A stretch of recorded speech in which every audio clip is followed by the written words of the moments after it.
Have you ever wondered if overcoming your past is even possible? Felt like, what if I'm too broken? This pain is permanent. Everything is just beyond repair. Maybe you've tried a ton of things like reading books and done some therapy or made promises to yourself that you just couldn't keep. And now you're wondering if maybe this is just your new normal and you're going to be stuck like this forever. Well, today I want to give you some hope. I'm here to tell you something that might be hard to believe right now, but you need to hear it. Your healing is possible. Not someday, not in the distant future when you've finally done enough work. It's possible right now. It is closer than you think. Today isn't about giving you a 10-step plan or overwhelming you with all of the things that you need to do. Today is about planting one tiny seed of hope that maybe you can shift this and maybe you won't be stuck forever. Welcome to Jotindi, Journey to the Inner Divine, a sacred space for healing energy, emotional release, and soulful transformation. If you're ready to live with joy, ease, and purpose, you're in the right place. So many women carry this hidden feeling that they're somehow uniquely broken, that their pain is different, that everybody else can heal, but not them. And maybe somebody told you that. Like somebody actually said, nobody else will love you the way I do, or you're lucky to have them because you have so much baggage and nobody else would want to deal with it. Or maybe it comes from past attempts that you've made that just didn't work out, or well meaning people who couldn't hold space for your pain, or the weight of carrying trauma for so long that it feels like part of your identity, or comparing your inside struggle to everyone else's outside appearance. This one is huge. With social media, I see this one happening all the time.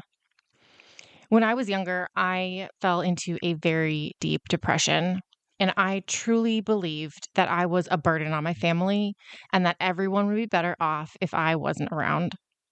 I got married at 18, and when that didn't work out, I felt like I was never going to be happy, that I would never find love, and that there really was no point in going on because I was so damaged that healing was just impossible.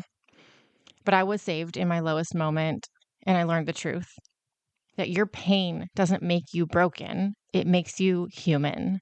And humans have an incredible capacity to heal, even when it doesn't feel that way. When we look at this from the perspective of universal law and look at the law of perpetual transmutation of energy, it's just like Einstein said, energy is neither created nor destroyed. Energy just changes forms. And this is true for your emotions and your thoughts. You are always capable of transforming them into something more positive, but getting them to just disappear is impossible. And that's why I recommend replacing a harmful thought with a slightly more positive thought.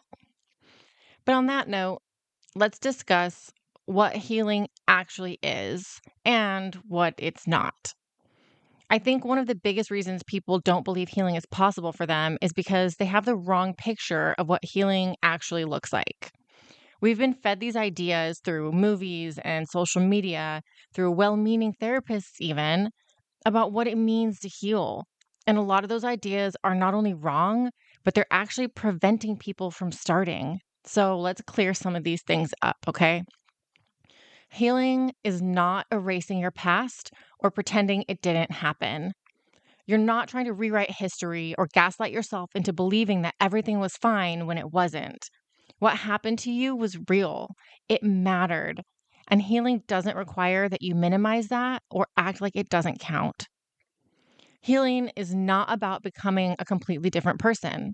You don't have to shed your entire identity and emerge as someone unrecognizable. In fact, that's exhausting just thinking about it, right? I feel like it is. The truth is, you don't need to become someone else. You just need to become more fully yourself, the version of you that exists underneath all the pain and protection. Healing is not about going back and reliving every painful moment in excruciating detail. I know so many women who are terrified to start therapy or energy work because they think it means that they'll have to sit in a room and recount every horrible thing that ever happened to them over and over until they've somehow processed it all. And while there are times when telling your story is part of the healing, you don't have to relive trauma to release it. Your body can heal without your mind having to replay every scene. Healing is not a destination where you arrive fixed and never struggle again, unfortunately. There is no finish line where you suddenly have a perfect life with no triggers and no hard days and no moments of doubt. Healing is a practice, not a trophy. You're always growing, always evolving, and always learning. And that's not a failure. That is being human. And healing is definitely not some dramatic overnight transformation like we see all over social media, where you go to bed broken and wake up whole. I know that we've seen all these stories, the miracle breakthroughs, the lightning bolt moments. And sure, sometimes shifts do happen quickly, but most of the time, healing is quiet. It's gradual. It's small changes that add up over time until one day you realize that you're not the same person that you were 6 months ago. So, if that's what healing is not, then what is it? Healing is moving forward with what happened and not staying frozen in it. It's being able to say, yes, that happened to me, and I'm not letting it define my future. Healing is learning to respond differently to old triggers. It's noticing that something used to send you into a spiral and now it doesn't. Or if it does, you know how to bring yourself back. You have the tools, you have the awareness, you have choice. Healing is creating space between you and your pain. The pain might still be part of your story, but it's no longer consuming your entire present moment. There's room now. There's room to breathe.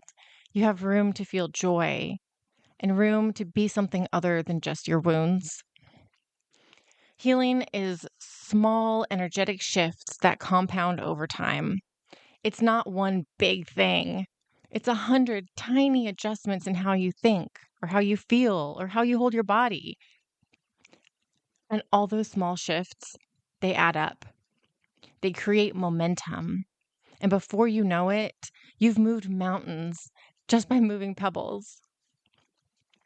Healing is becoming more of who you actually are underneath your wounds. Not someone new and not someone better, just you. The version of you that's been waiting patiently beneath all the armor and coping mechanisms and survival patterns. Here's the relief that I want you to feel in all of this. You don't have to excavate every trauma. You don't have to spend years living in the past and analyzing every moment, trying to understand why things happened the way they did.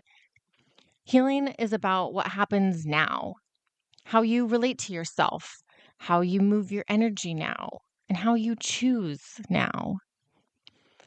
When you do energy work, when you clear the stuck emotions, and when you release what has been stored in your body, you're not erasing history. You're freeing yourself from having to carry it with you everywhere you go. The memory can stay, the lesson can stay, and the wisdom you gained certainly can stay. But the emotional charge, the way that your body tenses when you think about it, or the shame and the fear and the weight of it all that you're feeling, that doesn't have to stay. When you process your trauma, whether it's through somatic work or EFT or EMDR or energy healing or whatever modality resonates best with you, something incredible happens. You get to disconnect emotionally from the memory. It just becomes another part of your story, something that happened, something that you learned from, something that helped you grow. But it's no longer the thing that drags you back down into the depths of despair every time it crosses your mind. That is what healing actually is. And it is possible for you. Now, I know this sounds like a lot, so I need you to know that you don't have to do a complete overhaul all at once. That feels overwhelming even thinking about.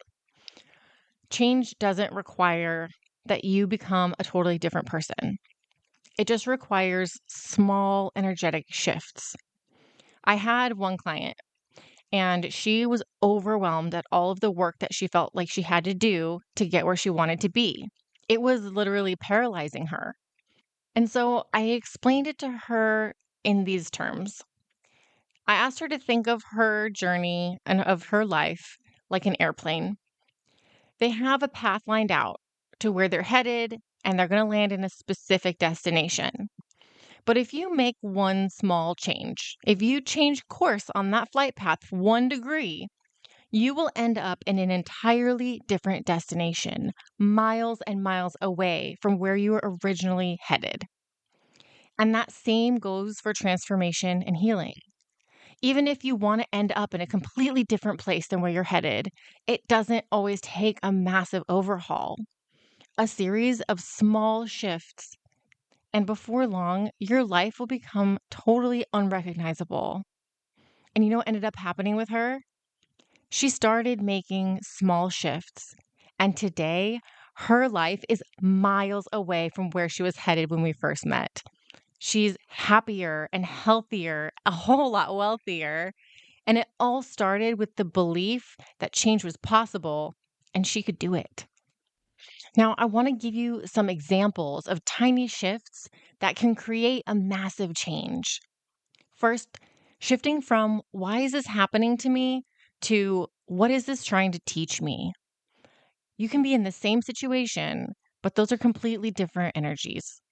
When you open yourself to being curious, you shift out of a victim mentality.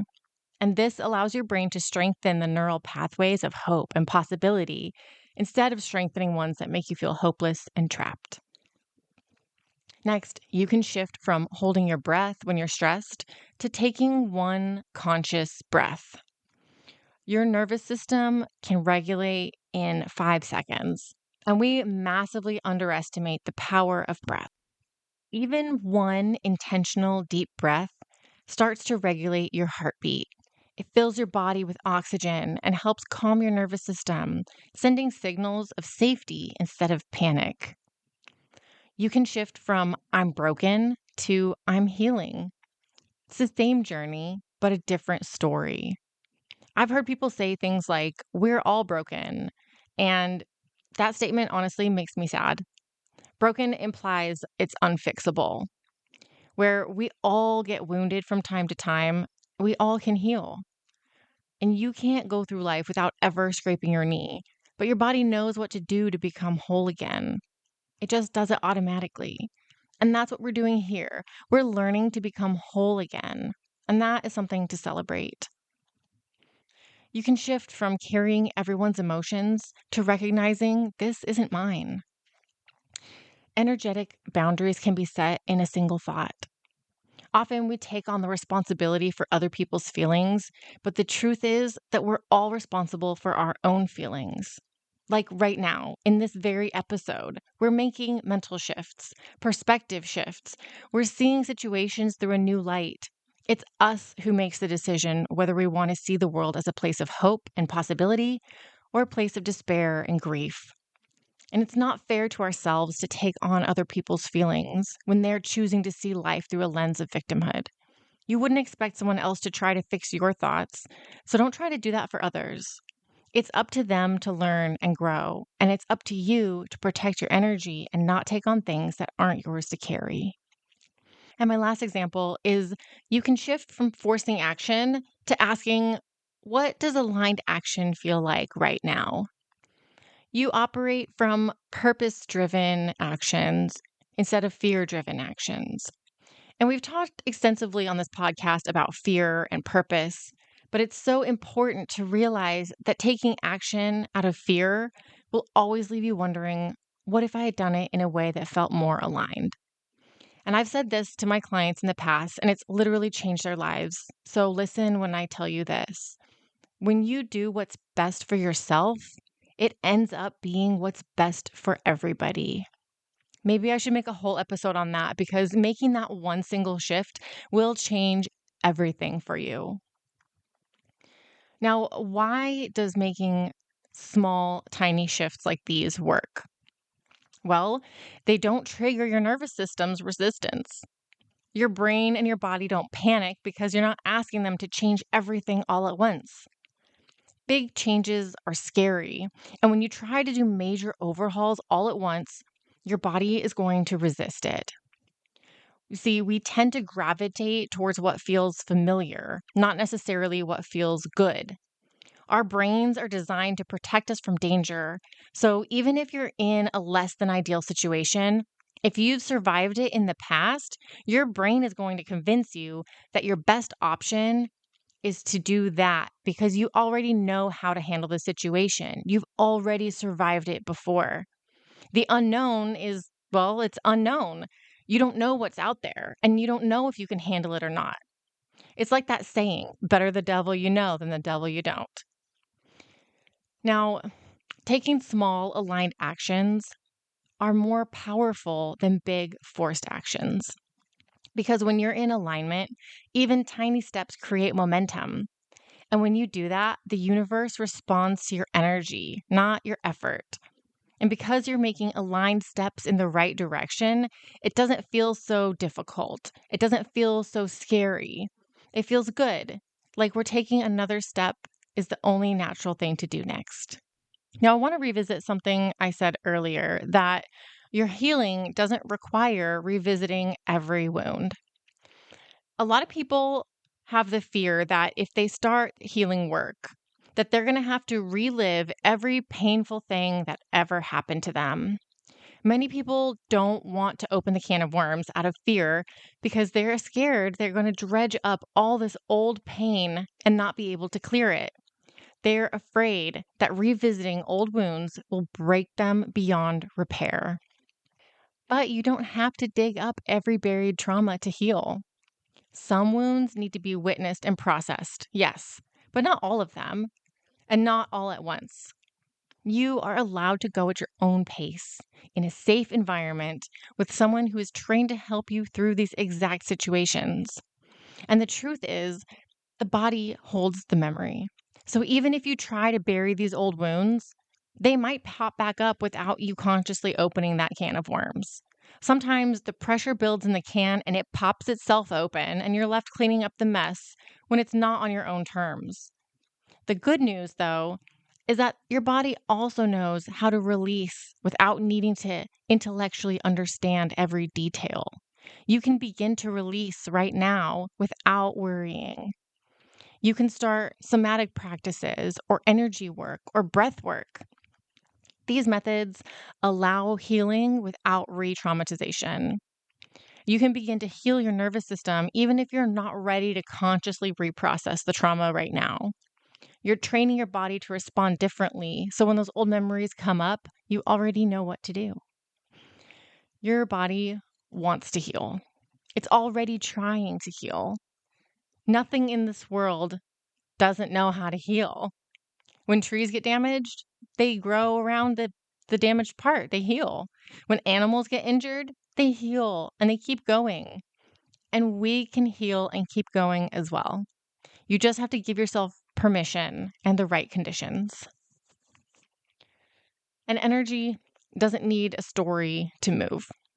Sometimes all your body needs is space to shake or breathe or cry, and the stuck emotions released without you having to reanalyze why it was there. And doing things like this can be incredibly cathartic. Now, I want to share some real world stories with you so that you can see for real what is possible. I have even helped facilitate some of these, and it's amazing. Like, I had one client who came to me with gripping anxiety. They were really worried about losing their job because they were having panic attacks at work and they weren't able to function. And we worked together on creating nervous system regulation, breathing exercises, and ways to calm themselves somatically without ever diving into the root cause of the attacks. That is something that I left for them to work with a trained therapist on. And the result is that they were able to stop their anxiety attacks as they felt them coming on. They were able to regulate their nervous system and regain their work performance. Another client I had came to me crippled in fear. She was married, and her partner had sabotaged her career and convinced her that she was incapable. And that left her feeling so full of self-doubt and lost and stuck that she believed she was never doing enough, no matter how hard she was working. And through our time working together and healing, she was able to launch a new business, to have a deep heart-to-heart with her current partner about the future of their relationship. And that opened the door to her truly healing. And since our time together, she has written and published a book. She shifted the way that she views her challenges from setbacks to opportunities to learn and how to overcome things. It's been a beautiful experience watching her grow and blossom into the person that she wanted so desperately to become when we started working together. And I want you to know this. I need you to hear this. If they can heal, so can you. If I can heal, so can you. There's nothing special about us except that we decided to try. And that's all you need. You just need the willingness to try. And you don't have to do this alone. In fact, healing accelerates when you're held by community, when you're witnessed, when you realize that you're not the only one who's struggled. And that's why I create spaces for women to heal together. It's the whole reason why I do what I do. The truth is, healing doesn't begin with a huge breakthrough or an all or nothing transformation. It begins quietly, gently, almost like a whisper inside you saying, I want something different. You don't need to plan for the next 6 months. You don't need to know how everything will unfold. All you need is one small intentional shift, 1 degree, one breath, one choice that brings you closer to yourself. So let's talk about what that might look like right now in this moment. Sometimes the first step is simply taking one conscious breath, not the kind that you take automatically, but the kind where you actually feel yourself breathing. You notice your chest rising and your shoulders softening. You let your awareness land on one place that feels tightness or heavy, and you gently send your breath there. You might not feel a huge release yet, but you feel presence. And presence is the doorway to healing. Or maybe your first step is offering yourself one compassionate thought, something small but true, like I'm doing the best I can, or I'm learning. I'm listening to this episode right now because something inside me wants to grow. It doesn't have to be poetic. It just has to be kind. A single self-loving thought that can shift your entire tone of your day. Another doorway is allowing yourself one honest feeling. So many of us push our emotions down because we're afraid that if we let ourselves feel them, they're going to take over. But often, emotions simply need a moment to be acknowledged. So try this. Set a timer for 60 seconds. And for just that 1 minute, let yourself feel whatever rises with no judgment, no fixing, just honesty. And when the timer stops, take a breath and ask yourself, is this feeling true for me right now? Or is this an old echo? That simple question can help you separate past pain from present truth. Or you might try asking yourself one real question. What do I need right now? Not what you think you should need or what others expect of you, but what your spirit is actually whispering. And when that answer comes, don't judge it. It might say rest. It might say space. It might say movement or water or connection or silence. Trust your inner wisdom. Trust that it knows the next right step for you.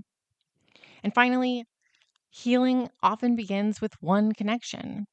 It could be reaching out to someone safe or joining an online community or simply letting yourself be in the presence of people who feel steady and compassionate. You don't have to reveal anything personal. You don't have to perform healing. You can just sit and listen and observe and let yourself feel less alone.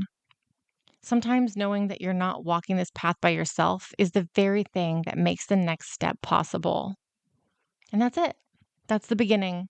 Not a dramatic overhaul, not a sudden transformation, just one small shift in the direction of healing. One breath, one thought, one feeling, one question, one connection. Healing starts with choosing one of these things and letting it guide you forward, slowly, lovingly, in your own time. And the message that I really want you to walk away with today is this: your healing is possible. Even if you don't know how yet, even if it feels distant, or even if you've tried it before and it didn't work, you are not stuck forever. You are not too broken. You are not beyond help.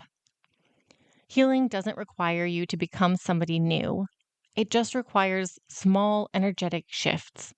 And those shifts, they start now, today, in this very moment.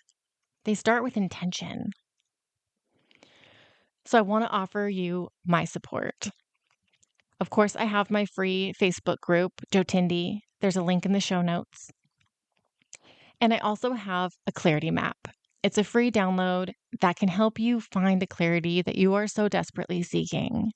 So many of us are feeling lost and confused, and we don't even know where to start on this healing journey. But going through the clarity map can help you figure out where you're at and where you're headed. It's free, and you can download it at mariaharoura.com/freebie/clarity, or you can just click the link in the show notes. And I'd also like to invite you to reach out to me if you need support. I'm always available. I'll get back to you as soon as I can. You can send me a message through my website or email me directly. It's just mariah@mariaharoura.com, or hit me up on social media. And in the meantime, I want you to write down these affirmations. They will help you feel a little bit more peaceful. And you can say them in the mirror if you can. I know that's hard for some people, but it is very helpful. Just say, I am not stuck. I am capable of healing. Small shifts create big change. My healing is possible, and my healing is happening now. So, my final thought: you don't have to have all the answers. You don't have to see your whole path.